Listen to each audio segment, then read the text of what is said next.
Good afternoon. आज का जो टॉपिक है वो मेनली लास्ट टाइम मंडे को मैंने वीडियो अपलोड किया था जिसके अंदर हम लोग सोशल ग्रुप्स पढ़ रहे थे।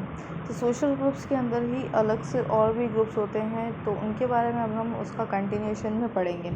सोशल ग्रुप्स जो था वो मेनली हम लोग ये कह रहे थे कि सोशली गैदरिंग जो होती है, इंडिविजुअल अकेला नहीं रह सकता, उसको अगर सोसाइटी के अंदर अगर इस वर्ल्ड के अंदर रहना है तो उसे ग्रुप्स के साथ रहना बहुत ज़रूरी होता है। तो सोशल ग्रुप उसी का ही एक पार्ट है। सोशल ग्रुप्स के उन्हीं ग्रुप्स के अंदर से एक है क्राउड्स। सबसे पहले हम लोग पढ़ेंगे क्राउड्स के बारे में। क्राउड्स मेनली हम लोग एक तरीके से कह सकते हैं भीड़, जिसे हम लोग कहते हैं हिंदी में कि क्राउड्स का मतलब भीड़ होता है। सेम वैसे ही जो होता है क्राउड्स जो है सोशल ग्रुप्स का ही एक पार्ट होता है। क्राउड जो होता है एक टेम्प्रेरी कलेक्शन होता है पीपल्स का। फॉर एग्जांपल मेले में जाते हो तो वहाँ पे आप क्राउड देखते हो, ठीक है। कहीं पे एग्जीबिशन है वहाँ पे क्राउड है। तो ये सब चीज़ें क्या है, एक टेम्प्रेरी है। जब ये मेला ख़त्म हो जाएगा, एग्जीबिशन जब उनका टाइम लिमिट ख़त्म हो जाता है, उसके बाद वो अपने अपने जगहों पर सबसाइड हो जाते हैं। तो मेनली कैरेक्टरिस्टिक्स क्या है क्राउड का? फर्स्ट, ये फिजिकली प्रेजेंट होते हैं। वो जहाँ पे भी होते हैं फिजिकली है, मतलब कि इंसान होगा तभी हम लोग उसे फिजिकली प्रेजेंट होंगे, तभी तो क्राउड होगा। तो फिजिकली प्रेजेंट होते हैं। उसके अलावा एक टेम्प्रेरी बेसिस पे, इट्स नॉट अ परमानेंट कि वहीं पे ही रहेंगे। टेम्प्रेरी बेसिस पे वहाँ पे कुछ टाइम के लिए होंगे, उसके बाद फिर वो वहाँ से शिफ्ट आउट हो जाएगी कहीं और के लिए। और स्टेबल ऑर्गेनाइजेशन नहीं है। फॉर एग्जांपल जैसे हम लोग सोसाइटीज़ के अंदर रहते हैं, सोसाइटी एक स्टेबल ऑर्गेनाइजेशन है। वहीं पे ही क्राउड जो होते हैं अनस्टेबल ऑर्गेनाइजेशन है। चाहे फेयर्स में जाओ, एग्जीबिशंस में जाओ, they are not stable organisation. हर रोज़ कोई ना कोई चेंज होगा। क्राउड्स जो होते हैं, अगर 3 डेज़ का एग्जीबिशन है तो तीनों दिन अलग अलग क्राउड्स आएंगे। ऐसा नहीं है कि स्टेबली वही कंटिन्यूस एक ही पर्सन सर्कुलेट होते रहते हैं। उसके अलावा जो होता है ये डिस्ट्रक्टिव इन नेचर होता है, मतलब कि कभी भी बिखर सकते हैं, कभी भी एक साथ रह सकते हैं, वैसे वाले होते हैं। उसके अलावा क्राउड्स जो होते हैं उनके भी टाइप्स है। First is homogeneous and second is heterogeneous crowd. Homogeneous and heterogeneous crowds मतलब कि एक ही प्रैक्टिकल, मतलब कि same caste and same class के जो लोग होते हैं उन्हें हम कहेंगे होमोजेनस क्राउड। फॉर एग्जांपल अगर कहीं पे हम लोग ये कहते हैं कि कहीं पे सत्संग कुछ हो रहा है, तो वहाँ पर सेम कास्ट सेम क्लास के जो लोग होते हैं, सत्संग में लोग बहुत सारे इकट्ठा होते हैं, इट्स अ क्राउड। तो वो same caste same class same religion के लोग होते हैं, उसे हम कहेंगे होमोजेनस, मतलब कि सेम वैरायटी के। हेट्रोजेनस के अंदर क्या होगा कि डिफरेंट वैराइटीज़ के, डिफरेंट इंस्टीट्यूशंस के, अलग अलग जगहों से लोग आकर इकट्ठे होते हैं, उसे हम कहते हैं हेट्रोजेनस। इन एग्जांपल हम लोग ले सकते हैं फेयर्स होता है, एग्जीबिशंस होते हैं, मार्केट्स होते हैं, वहाँ पर क्राउड जो होते हैं हेट्रोजेनस क्राउड्स होते हैं। उसके अलावा जो होता है अकॉर्डिंग टू ब्लमर, क्राउड्स जो होते हैं अलग से होते हैं। एक होता है नॉर्मल कैजुअल क्राउड जो कैजुअली घूमते हैं और सब। कन्वेंशनल मीन्स एग्जीबिशन हो गया, कोई क्या कहते हैं, कोई कॉन्फ्रेंसेस हो गए, उनके अंदर जो क्राउड्स आते हैं, ठीक है। इन्फॉर्मेशन सीकिंग क्राउड्स जो क्लासेस के लिए कॉलेजेस और में होते हैं, उन्हें इन्फॉर्मेशन सीकिंग कह सकते हैं। दैट टाइप ऑफ क्राउड्स जो होते हैं। उसके अलावा एक्टिव क्राउड्स जो होते हैं, जो मेनली हर जगह होते हैं। एक्टिव क्राउड्स में भी कुछ पार्ट्स होते हैं, जैसे पैनिकिंग क्राउड्स होते हैं, जो छोटी छोटी चीज़ों को देखकर, बातों को सुनकर पैनिक होने शुरू कर देते हैं। वैसे क्राउड्स और सब जो होते हैं वो सब एक्टिव क्राउड्स के अंदर आते हैं। जब हम crowds, this is about the crowds की क्राउड क्या है, एक तरीके से भीड़ जो क्या होती है उसकी कैरेक्टरिस्टिक्स और के बारे में पढ़ा। Next is abstract collection. Abstract collections मतलब अलग अलग तरीके के। फर्स्ट उसके अंदर जो आता है वो है public. A public is a scattered group of people who shared an interest in a particular topic according to Horton and Hunt. Public जो होता है एक तरीके का स्कैटर्ड ग्रुप है पीपल का, जो कि क्या करते हैं सेम पर्टिकुलर इंटरेस्ट और सब कुछ क्या करते हैं शेयर करते हैं एक दूसरे के टॉपिक से, उसे हम कहते हैं पब्लिक। पब्लिक जो होता है एक ग्रुप है जो कभी एक दूसरे के साथ मिलते नहीं है। पब्लिक मतलब कि हम जो भी देखते हैं वो दीज आर द पब्लिक्स। बाहर जो लोग होते हैं हम उन्हें पब्लिक बोलते हैं। ज़रूरी नहीं है कि वो लोग एक साथ जो है मिलें, एक साथ रहें। वो कभी भी डिस्पर्स हो सकते हैं, कभी भी अलग हो सकते हैं। उसके अलावा जो होते हैं उनके आइडिया, उनके डिसीजंस जो होते हैं मेंबर्स के बीच में, वो इंटरचेंजिंग होते हैं। वी हम लोग सब जो है एक पब्लिक के अंदर आते हैं। तो पब्लिक के अंदर हमारे आइडियाज़, हमारी थिंकिंग हम एक दूसरे के साथ शेयर करते हैं, तो इंटरचेंजिंग आइडियाज़ होता है पब्लिक का। उसके अलावा जो होता है बहुत से ऐसे स्पेसिफिक इश्यूज़ है जिसके ऊपर जो है उन सब का इंटरेस्ट सेम होता है। फॉर एग्ज़ाम्पल अभी अगर कोई जैसे अभी क्राइसिस चल रहा है, फाइनेंशियल इकोनॉमिकल क्राइसिस चल रहा है, तो अभी सबका ध्यान, सबका जो मेन सेंटर किस पे, इकोनॉमिक पे है कि जॉब को लेकर जो इकोनॉमिकल स्टेटस है, या फिर जो है होम के अंदर इकोनॉमिकल स्टेटस जो है, हर चीज़ का जो है इकोनॉमिकल स्टेटस है। मतलब सबका पर्टिकुलर ध्यान किस चीज़ पे, पर्टिकुलर थिंग्स पे, तो they have a particular centre. उसके अलावा जो होता है पब्लिक का जो होता है स्टेटस और जो रोल्स होते हैं वो डेफिनेट नहीं होते। ठीक है, तो ये क्या चीज़ें हैं, ये पब्लिक के कुछ रोल्स, उस कुछ कैरेक्टरिस्टिक।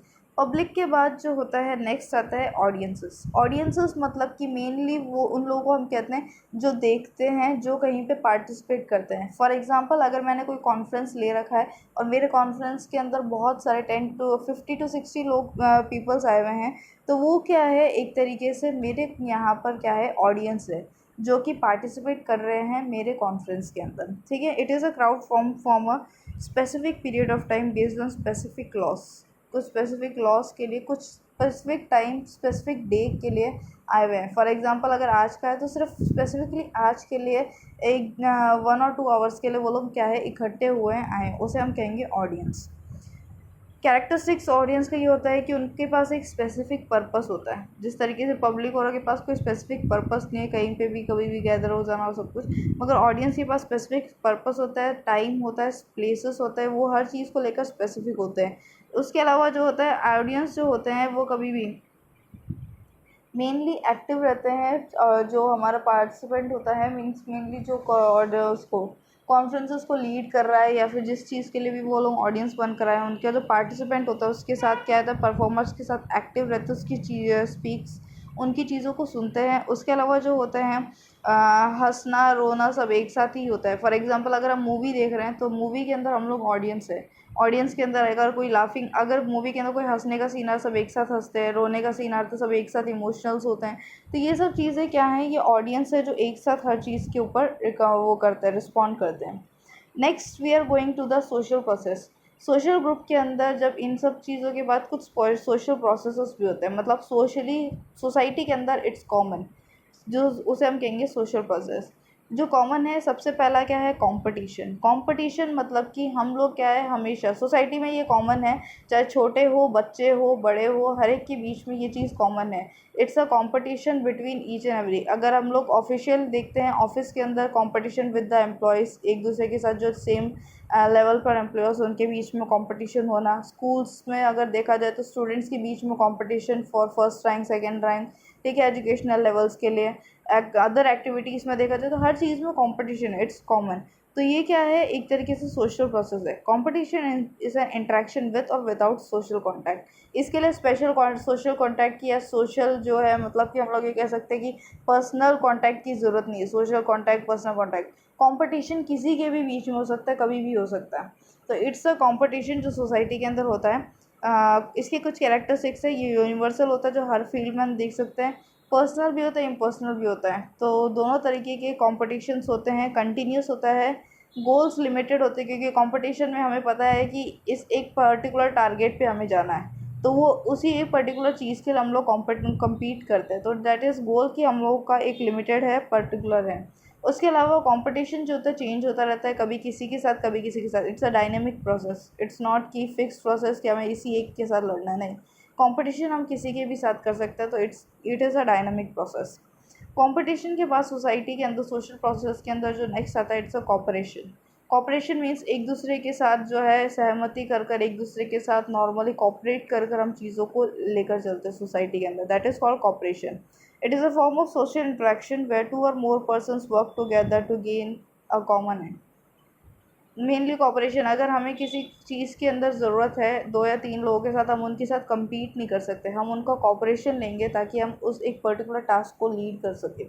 ठीक है, तो इट्स अ कॉपरेशन जिसकी ज़रूरत होती है।